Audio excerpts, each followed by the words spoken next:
Merong panukala ngayon si Senator Raffy Tulfo. Ito, travel tax. Nako, ito, medyo pabigat din ito ka-coffee. Itong travel tax, lalo na sa mga nagbebiyahe abroad, medyo mabigat-bigat din ito ka-coffee. 1,600 plus din yan ka-coffee. Yung travel tax na yan, syempre, kung sisigilin ka pa nito, dadaglag. Kumbaga pang allowance mo na lang yan ka-coffee, lalo na kung limitado lang naman yung pera mo, mababawasan yung pang allowance mo. So merong panukala ngayon dyan sa Senado, no? At isa itong sinusulong ni Senator Raffy Tulfo, no, na wag nang taksan, wag nang lagyan ng travel tax yung mga economy passengers. 'Di ba? Kasi kapos 'yan eh. Yung panukala niya diyan. Kundi ang patawan ng tax itong mga bumibiyahe ng first class. Kumbaga sila yung mga nakaka-LL eh, mga nakakaluwag-luwag. Ganyan yung prinsipyo nitong panukala na 'yan. Pakinggan natin kung ano yung mga punto dito ni Senator Raffy Tulfo. Kayo, mag-share din kayo ng opinion nyo. Agree ba kayo? Sige, tanungin ko na kayo dyan. Agree ba kayo na tanggalin na itong travel tax sa mga economy passengers? Pabor sa atin yan. Ako, lagi economy. Di pa nga ako nakapag-business class. Di pa ako nakapag-first class. No? Siyempre, gusto rin natin maranasan yan. Pero siyempre, hindi pa natin afford yan. So, travel tax, anong lang tayo ka-coffee? Economy passengers lang tayo, di ba? Yung basic lang tayo dyan ka-coffee. So, kung aalisin yung travel tax na yan, a matter of 1,600 plus yan, 1,625, tama ba?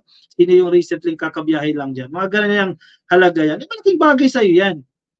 Following his proposal to spare travelers on economy class flights from paying travel tax, Senator Raffy Tulfo on Wednesday said he is seeking to have business and first class passengers pay luxury tax instead.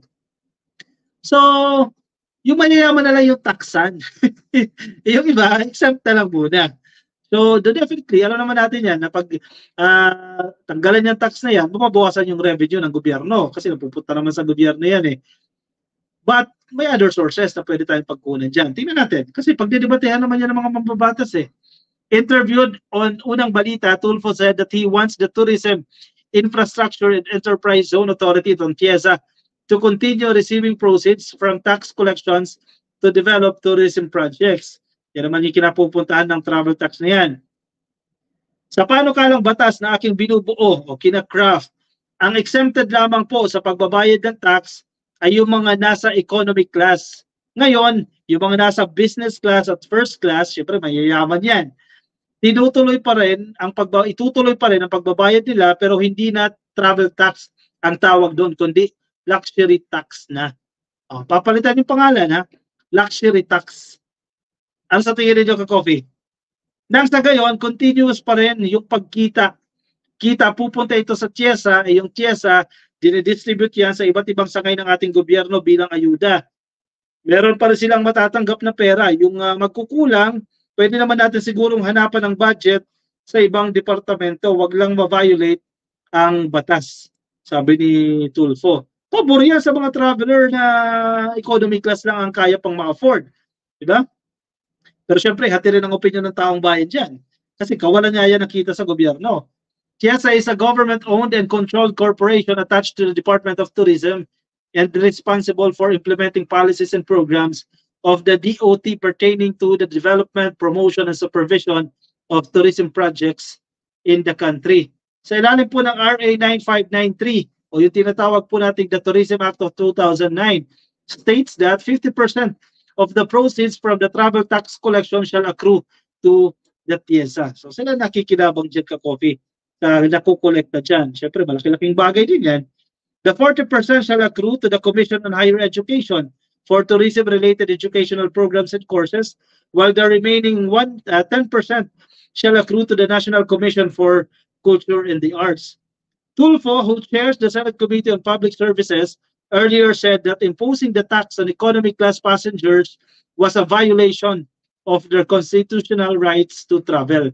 Nabasa rin natin yung ka-coffee nung isang araw, nung pinupunto niya dyan, parang ginigipit natin yung ating mga kababayan na magbiyahe. Kanilang karapatan yan eh. Pero dahil napapatawan mo ng travel tax yan, medyo magmamahal yan, di ba? Nagiging anti-poor siya. Yan ang term niya dyan, anti-poor yung travel tax na yan. Say economy passengers will be able to save a bit for their travel if it is abolished. Medyo anti-poor nga naman. Pero on the other hand, maganda yung kinapupuntahan niya. But again, hinihingi ng komento ang ilang mga technocrats dyan. Even si Ralph Recto, hindi nga siya ng komento dyan. Sabi niya, usapin ng Congress yan eh. Hayaan natin pag-usapan ng Kongreso yan kung ano yan. Pero ako, kung tatanungin ako, since lagi tayo economy passenger, pabor sa atin yan. Malaking savings po yan. At marami din yan papabor sa mga kababayan natin na medyo gipit-gipit din. No? Hindi nakakaluwag-luwag. Actually, marami din naman mga nakakaluwag-luwag na mas pinipiling nag-economy kasi ganoon din naman yan eh. Naka-first class ka, naka-private ka, makakarating ka rin naman sa panunuran mo, papupuntahan mo, di ba? Yun nga lang, yung convenience, no? Mas malawak, yung legroom mo, yung siniserve na pagkain, etc. etc. Pero saglit lang din naman yan, di ba? Pero kung afford mo naman, yun nga lang, gabayad ka ng luxury tax. Di ba? Pero hindi ka naman gabayad ng travel tax, savings sa'yo yan. So, napoprotektahan dito yung karapatan, constitutional rights ng publiko na makapagbiyahe. Di ba? Kasi hindi na siya naging anti-poor, which makes sense naman, ka-coffee, sa totoo lang. So, tingnan natin kung magde-develop yan. Siyempre, kailangan din naman ng version yan sa House of Representatives. So, sa Senado, dyan na yung version. O di na draft na yan, yung version ni Senator Raffy Tulfo.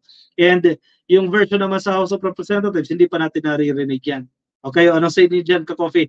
I-share lang inyong opinion dyan, ka-coffee, sa ating comment section. Dadami Pinoy na magti-TNT abroad, sabi ni Lumaki sa Farm. Hindi naman siguro. No? May mga measures pa rin naman. Pabor sa atin pero malaki mawawala sa gobyerno, sabi ni Jenny Ramos Nicolas.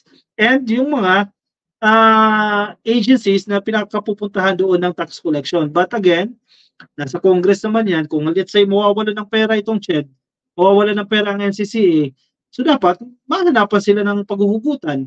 Diba? Sa budget allocation, sa mga hearing ng budget, kailangan humugot sa ibang ahensya. No? Kasi natanggalan sila dyan eh. Once we stop the implementation or the collection of travel tax. Diba? So, mahaba-habang usapin pa ito, ka-coffee. Aeromed, ideally okay, but with more than 17 trillion pesos, the government needs every single cent to pay off the national debt, sabi ni Aeromed. Agree. Pero pinaka-solusyon talaga dyan para mabayaran natin yung utang, umunlad ang ekonomiya ng bansa. Yun. Malaking bagay yan kung uunlad tayo. O siya, anong komento nyo dyan, ka-coffee? Ilagay dyan sa comment box na mabasa natin. Nasa baba lang yan, ha? Lagay nyo lang dyan sa ating comment section. Nasa Facebook po kayo, please. Pasuyin na lang, like and follow sa Facebook. Nasa YouTube, please. Click lang po na subscribe para mabasa rin po ng iba nating mga ka-coffee.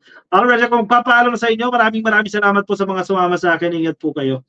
Nasaan man po kayong panig ng daigdig. Ma'am Carclea, thank you so much, ma'am. Bye-bye.